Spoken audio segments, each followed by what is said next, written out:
Assalamualaikum warahmatullahi wabarakatuh. Waalaikumsalam warahmatullahi wabarakatuh. Alhamdulillah, salatu wassalamu ala rasulillah wa ala alihi wa ashabihi man ittaba'a hudah.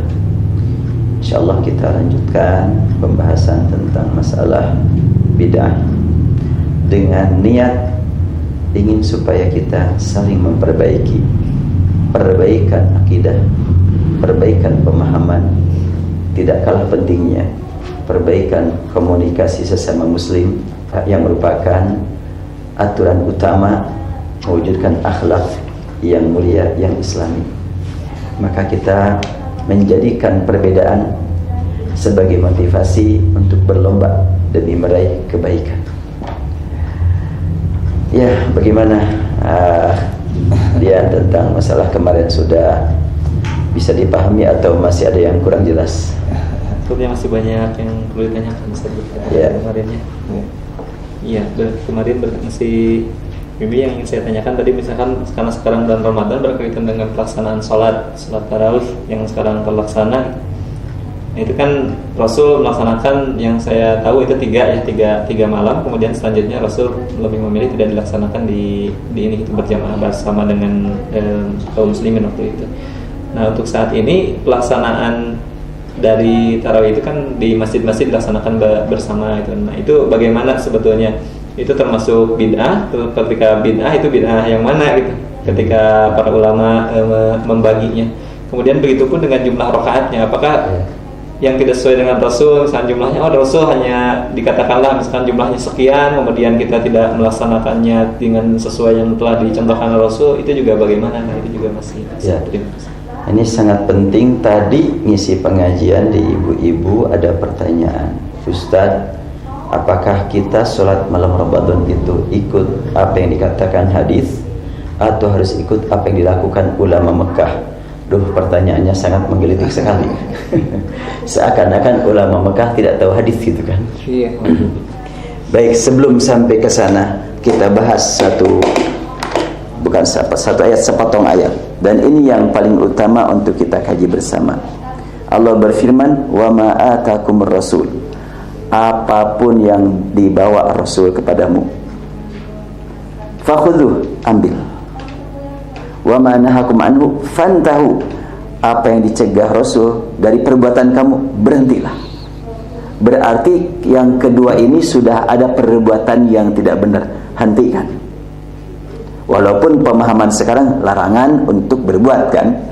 Nah, dari ayat ini dapat kita pahami dalam kehidupan kita sehari-hari ada yang berkaitan dengan perintah, ada yang berkaitan dengan larangan. Perintah lakukanlah, larangan jauhilah. Bagaimana kalau tidak ada perintahnya, tidak ada larangannya? Dan kehidupan kita sehari-hari yang tidak berkaitan dengan perintah dan tidak pula berkaitan dengan larangan paling banyak. Otomatis paling banyak. Sekarang kita menggunakan alat elektronik untuk dakwah, nggak ada perintah, nggak ada larangan. Bagaimana menggunakan handphone? Nggak ada perintah, nggak ada larangan. Ketika diangkat masalah ini, muncul kalimat, oh itu masuknya kepada antum a'lamu bi amri dunyakum. Itu Rasul menegaskan, kamu lebih tahu daripada urusan agama kamu daripada aku. Hadis itu jangan sepotong. Antum a'lamu bi amri dunyakum, itu dalam peristiwa apa?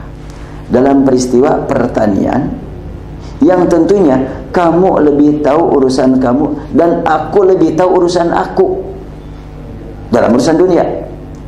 Tapi urusan akhirat, baik kamu ataupun aku dari Allah. Sering dipahami urusan agama Rasul, urusan dunia masing-masing lah. Enggak begitu.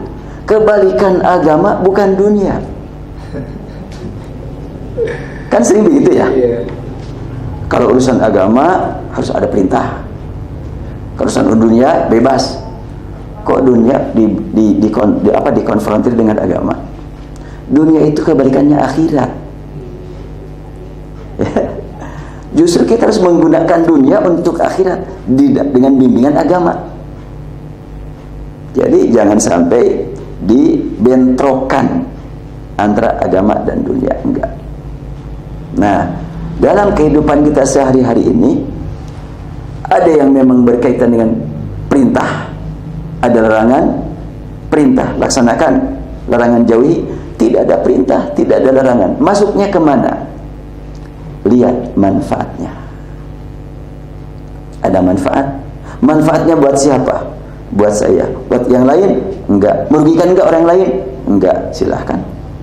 Tapi kalau manfaat buat saya tapi merugikan orang lain, jangan. Karena Al-Quran, Al-Hadis menyebutkan la darar wa la dirar. Ad-dararu yuzal. Kata ulama, ad-darar yuzal. Yang membahayakan baik untuk diri ataupun orang lain harus dihapus, harus dibuang. Nah, termasuk yang praktek sholat berjamaah malam Ramadan setiap malam. Tidak ada perintah, tidak ada larangan. Bagaimana hubungannya dengan man ahdatsa fi amrina hadza ma laysa minhu? Itu bukan ma laysa minhu, itu ma huwa minhu. Ya. Baru salat berjamaah bulan Ramadan setiap malam itu baru di zaman Rasul, enggak ada. Fi amrina, oh jelas dalam urusan Islam tahu apa salat.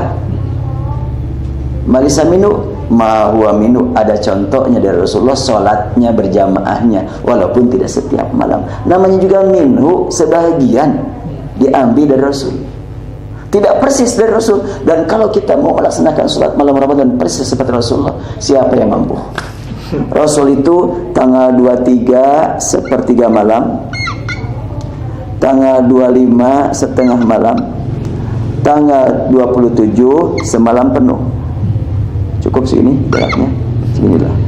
Nah, ya, ada yang mampu enggak?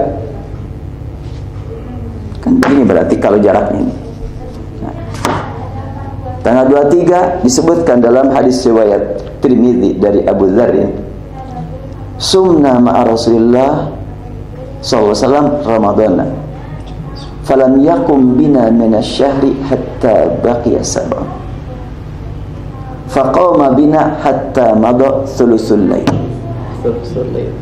Iya. Kemudian pada tanggal 25 hatta madha syatrul lail. Pada tanggal 27 hatta khusyina ayyafutanal falah.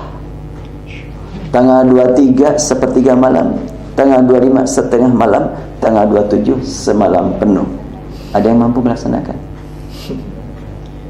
Kalau kita cuma setengah jam, apakah itu tidak mengurangi syariat? Kalau kita sampai setiap malam, apakah itu tidak menambah-nambah? Jelas menambah. Iya. Ketika memang cuma setengah jam, apakah tidak mengurangi? Jelas mengurangi. Tidak bisa tawa-tawa itu mengurangi itu. Tapi apakah pengurangan itu termasuk muhdas? Jelas muhdas. Penambahan muhdas jelas. Tapi muhdas tersebut fi amrina, udah jelas fi amrina dalam urusan sholat. Tapi tidak bisa, tidak masuk ke dalam laisa fi amrina. Apa laisa minhu? Bukan masuk kepada ma laisa minhu, bukan masuk kepada ma laisa fihi, tetapi itu ma huwa minhu. Artinya itu termasuk ada ajarannya, ada sumbernya. Memang ini perlu ada dasar pengetahuan bahasa Arab, baru akan paham. InsyaAllah kita lanjutkanlah untuk lebih dalamnya lagi. Makanya jangan sampai di sini, kita berlanjut pembahasan tentang bid'ah ini, biar kita bisa bersatu. Alhamdulillah, kita cukupkan dulu.